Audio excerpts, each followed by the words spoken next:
주님이 함께 하심을 찬양합시다.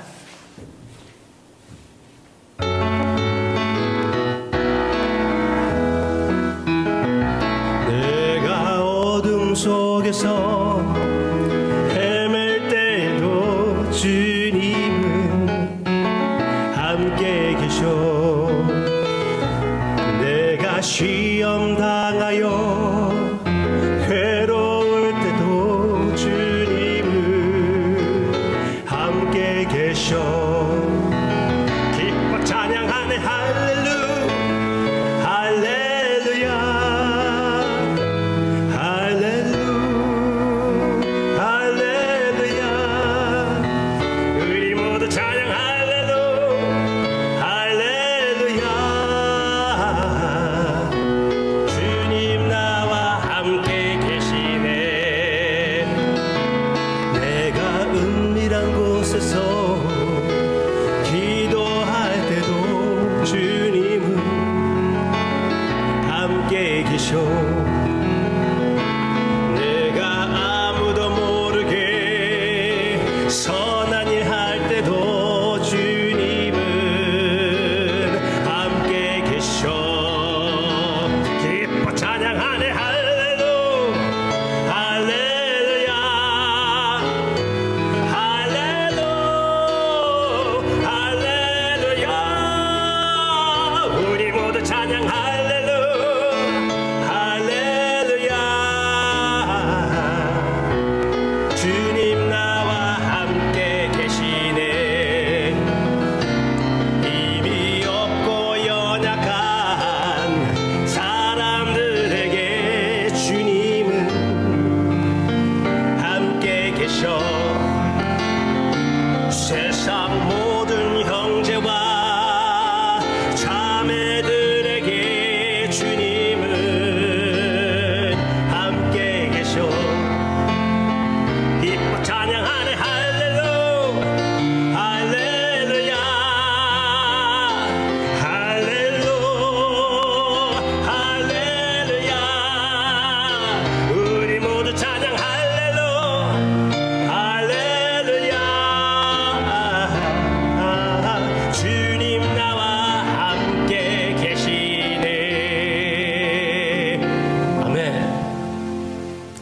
주님께서 함께 계신다는 그 사실보다 더 귀한 사실은 없습니다. 그것이 바로 천국이라는 것 우리가 인정합니다. 우리의 모든 환난 가운데 함께 해주시고 우리의 모든 위로와 치료가 되어주시는 주님께서 우리의 영원한 만족이라는 것 우리가 마음속 깊이 새겨두었고, 아바 아버지 오늘의 묵상 가운데에도 주님의 만족을 체험하며 하늘나라의 평화를 누리며 오늘 하루를 승리하게 해주시옵소서.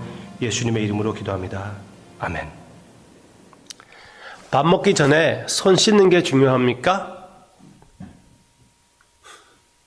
부모들 중에 엄마들은 손 씻어야 된다고 합니다.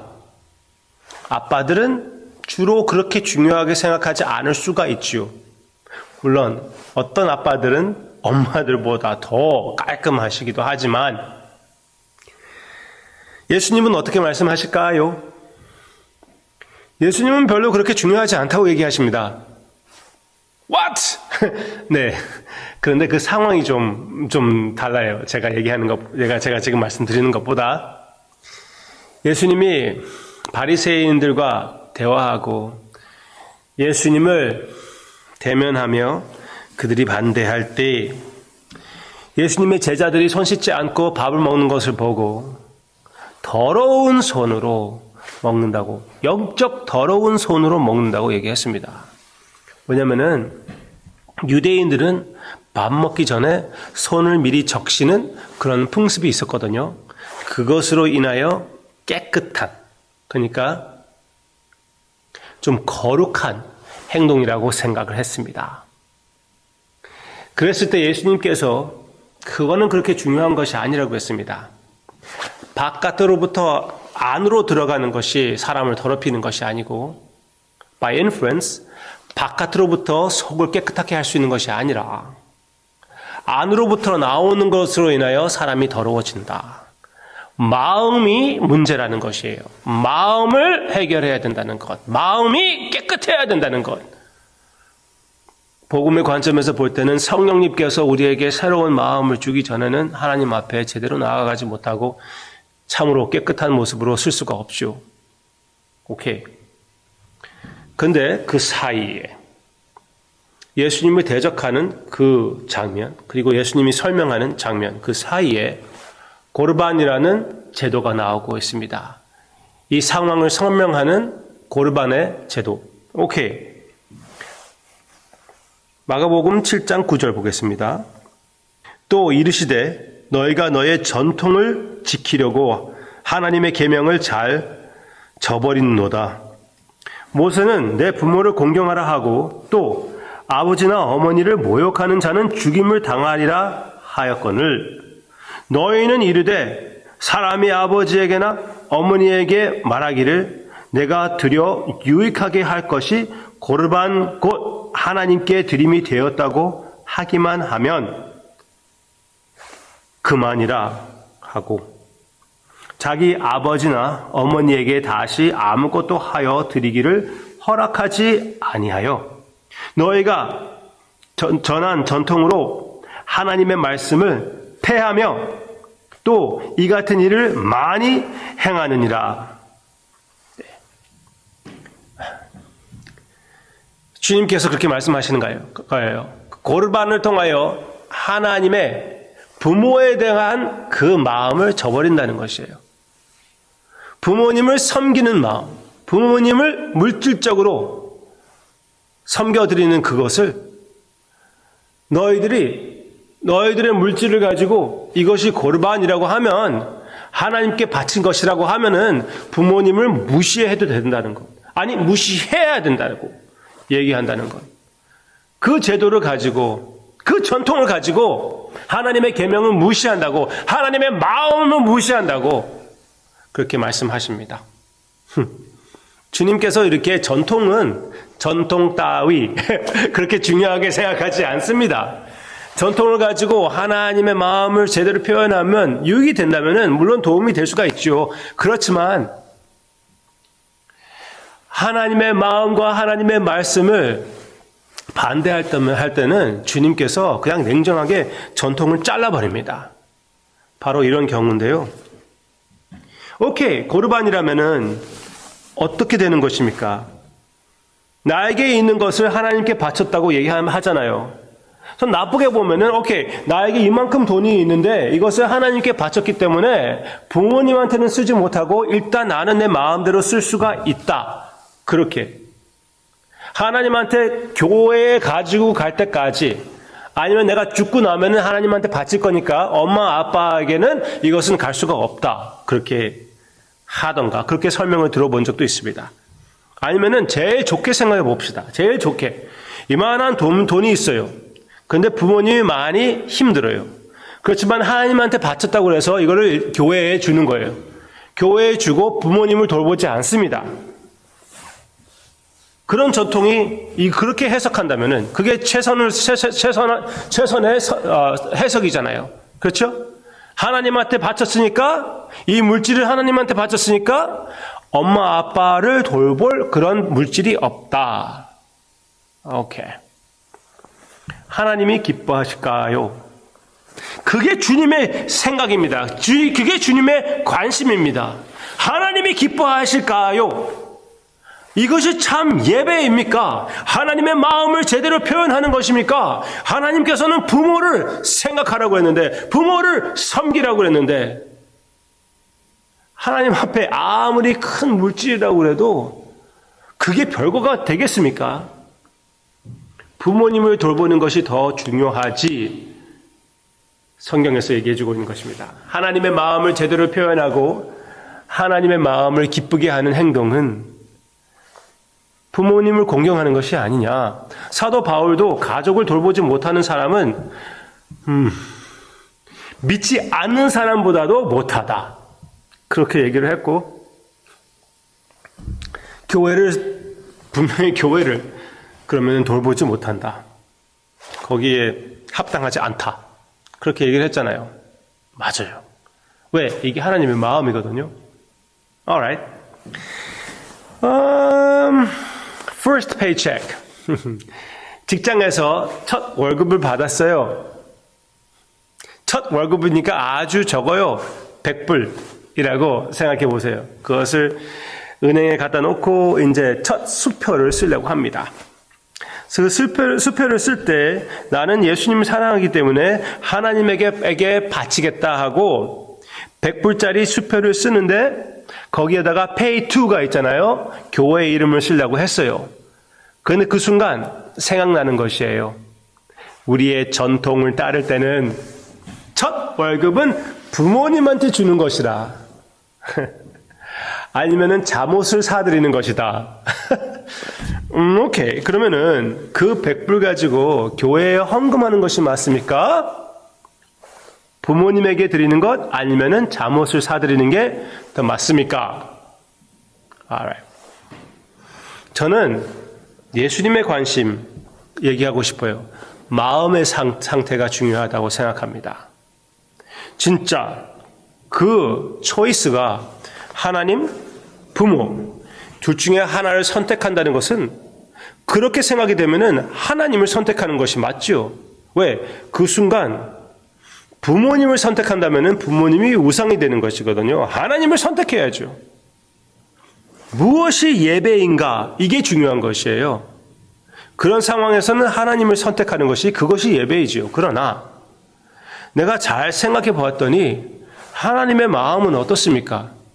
부모님을 공경하라고 그랬어요. 논리적으로 생각해 봤더니 이 100불이 하나님한테 무슨 그렇게 대단한 것일까?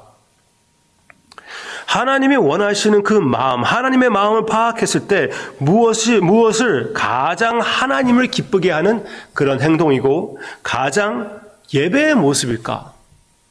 그러면 부모님에게 이것을 드림으로써 하나님 앞에 바칠 수 있지 않을까요? I think that's right too.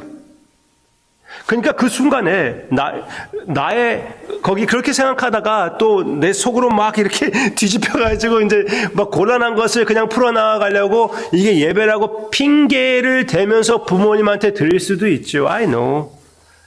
하나님의 은혜를 의지하며 우리가 길을 선택해야 되지요.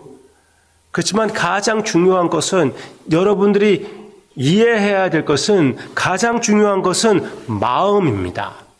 하나님께서 우리의 마음을 원하십니다. 성령님께서 변화시켜 주시고 하나님을 향하는 그 마음을 표현하는 그것이 바로 예배의 삶이라는 것입니다.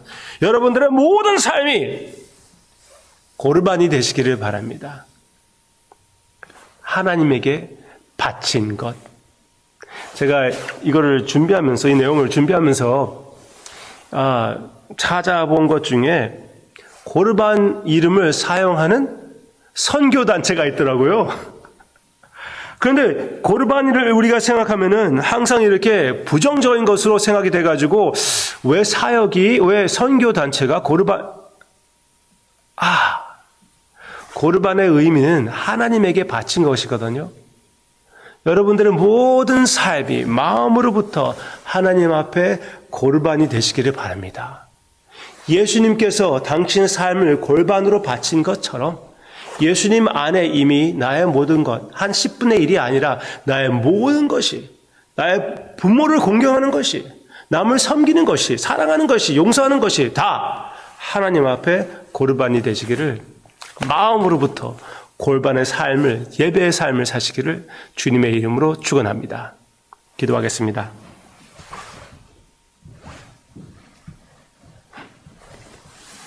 물론 사람들이 만든 고르반의 제도라고 아버지 여기에 보이지만 그것을 하나님의 말씀으로 생각하지 않고 그 안에 있는 의미를 제대로 지켰다면은 하나님의 말씀을 무시하지 않았을 것이고 하나님의 마음을 제대로 표현하고 부모님에게 사랑을 바칠 수가 있었을 텐데 아버지 너무나 안타깝습니다. 우리의 삶에 주님께서 역사하사 우리의 마음으로부터 성령님의 역사를 따라 고르반의 삶, 예배의 삶을 살게끔 한 걸음 한 걸음 더 나아가게끔 인도해 주시옵소서.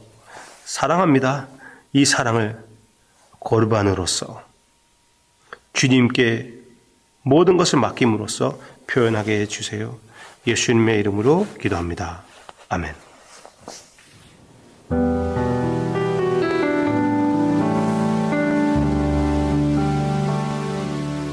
내 모습 이대로 사랑하시네.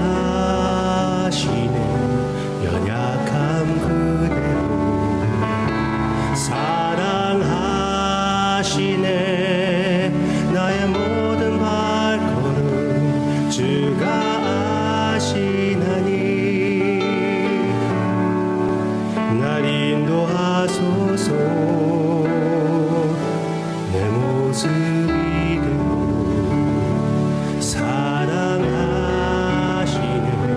연약함 그대로 사랑하시네. 나의 모든 발걸음 주가 아시나니 날 인도하소서. 주의 날개 아래 거하는 곳, 주의 임재 안에 거하는 곳, 나의 가장 큰 소망, 나의 가장 큰 은혜, 주와 함께 동행하느니 내 모습 이대로 사랑하시네. 연약함 그대로 사랑하시네. 나의 모든 발걸음 주가 아시나니 날 인도하소서.